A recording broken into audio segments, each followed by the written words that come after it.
ક્યારે એવું વિચાર્યું છે કે શું ખાલી એક જ સારી આદત કોઈને એકદમ ફિટ અને સ્વસ્થ રાખી શકે? ચાલો આજે એક એવી જ વ્યક્તિની વાત કરીએ જે બસ આ જ વાત માનતી હતી. એવું માનતી હતી કે રોજ એક જ નિયમ પાળે છે અને બસ એટલું જ કાફી છે. અને આ માન્યતા, ખબર છે, બહુ જ સામાન્ય છે કે હું બધું બરાબર જ કરી રહ્યો છું. આ વિચાર આપણને એક જાતની ખોટી સુરક્ષાનો અહેસાસ કરાવે છે. પણ સવાલ એ છે કે શું આ ખરેખર સાચું છે? પણ શું થાય જો એ પૂરતું ન હોય તો? બસ આ જ સવાલ આપણા આજના વિશ્લેષણના કેન્દ્રમાં છે. અને આ જ સવાલ છે જે આપણને વિચારવા પર મજબૂર કરે છે. શું ખરેખર એક જ સારી આદત આખા સ્વાસ્થ્ય માટે પૂરતી છે? તો ચાલો આ વાતને સમજવા માટે આપણે હેમંતને મળીએ.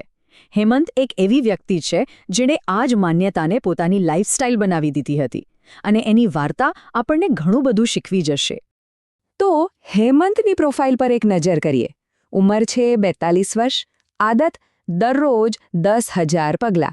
કોઈ જ ખરાબ આદત નહીં, ના ધૂમ્રપાન ના દારૂ. અને માન્યતા બસ એક જ કે એક કસરત પૂરતી છે.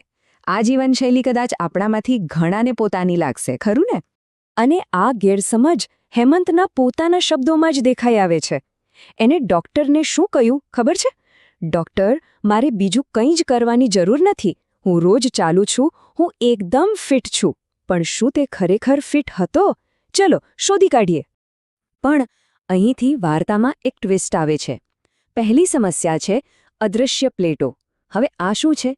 વેલ, આ આપણા શરીરની એકદમ કુદરતી પ્રક્રિયા સાથે જોડાયેલું છે, જેને આપણે કહીએ છીએ અનુકૂલન. જુઓ, સમય જતાં આપણું શરીર છે ને એ બહુ સ્માર્ટ બની જાય છે. મતલબ કે એ એક જ પ્રકારની કસરતથી ટેવાઈ જાય છે. અને જ્યારે આવું થાય ત્યારે એ જ કસરતથી મળતા ફાયદા ધીમે ધીમે ઓછા થવા લાગે છે. શરીર કાર્યક્ષમ તો બને છે, પણ વિકાસ એ અટકી જાય છે.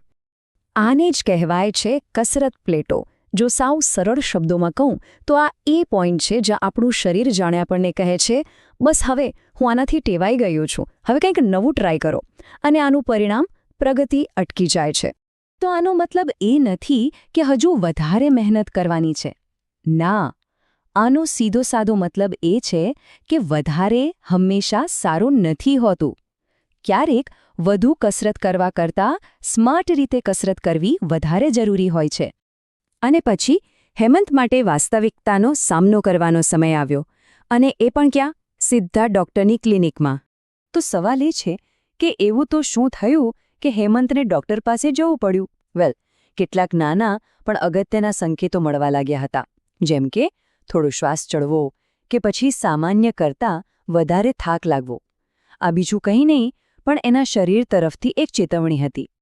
ડૉક્ટરે હેમંતને જે કહ્યું એ ખરેખર એની આંખો ખોલી નાખે એવું હતું.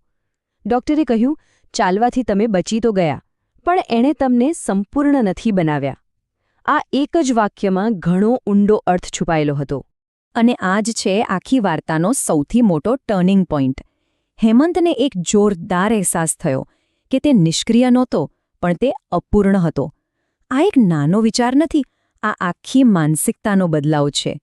તો સવાલ એ છે કે આની પાછળનું વિજ્ઞાન શું છે?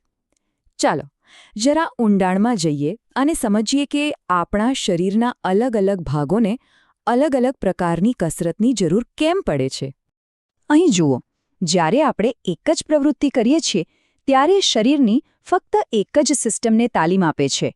એટલે ફાયદો તો થાય, પણ અધૂરો. પણ જ્યારે આપણે અલગ અલગ પ્રવૃત્તિઓ કરીએ છીએ ત્યારે એ શરીરની ઘણી બધી સિસ્ટમ્સને એકસાથે તાલીમ આપે છે. અને એનાથી મળે છે સંપૂર્ણ સુરક્ષા. જરા આ રીતે વિચારો, આપણું શરીર છે ને એ એક ટીમ જેવું છે. એમાં હૃદયને કાર્ડિયોની જરૂર છે, જેમ કે ચાલવું. આપણા સ્નાયુઓ અને હાડકાને મજબૂત થવા માટે પ્રતિકારક કસરત, એટલે કે વજન ઉપાડવા જેવી કસરત જોઈએ. અને મગજ અને ચેતાતંત્રને, એમને રમતગમત જેવી પ્રવૃત્તિઓ જોઈએ જે સંકલન વધારે. હવે કોઈ જ કહો, શું એક જ કસરત આખી ટીમને તાલીમ આપી શકે? તો પછી આનો ઉપાય શું? વેલ, ચાલો હવે એક એવા ફોર્મ્યુલાની વાત કરીએ જે ખરેખર લાંબા અને સ્વસ્થ જીવન માટે કામ કરી શકે છે. અને આ ફેરફાર કેટલો શક્તિશાળી હોઈ શકે છે એનો અંદાજ છે? સંશોધન બતાવે છે કે આપણી કસરતમાં વિવિધતા ઉમેરવાથી મૃત્યુનું જોખમ લગભગ 19% જેટલું ઘટી શકે છે. 19%? આ કોઈ નાનોસૂનો ફેરફાર નથી, આ એક બહુ મોટો તફાવત છે. તો એક સંપૂર્ણ ફિટનેસ પ્લાન કેવો હોવો જોઈએ? એકદમ સરળ છે. નંબર 1, રોજ ચાલો. એ તો આધાર છે. નંબર 2, અઠવાડિયામાં 2 વાર સ્ટ્રેન્થ ટ્રેનિંગ ઉમેરો. અને નંબર 3, અઠવાડિયામાં 1 વાર કોઈ રમત રમો. બસ આટલું જ. આપણા આખા વિશ્લેષણનો જે સાર છે ને, એ ડૉક્ટરની આ છેલ્લી પણ સૌથી શક્તિશાળી લાઇનમાં છે. ચાલવાથી તમારો આધાર બને છે, પણ વિવિધતા એ તમારું દીર્ઘાયુષ્ય બનાવે છે. તો આજનો અંતિમ સંદેશ શું છે? એ છે કે ફક્ત હલનચલન કરવું પૂરતું નથી. અલગ અલગ રીતે હલનચલન કરવું જરૂરી છે. આ એક નાનો પણ બહુ જ શક્તિશાળી વિચાર છે. તો હવે વિચાર એ કરવાનો છે કે આપણે આપણી દિનચર્યામાં એવો કયો નવો ફેરફાર લાવી શકીએ? આ સવાલ પર જરૂર વિચારજો.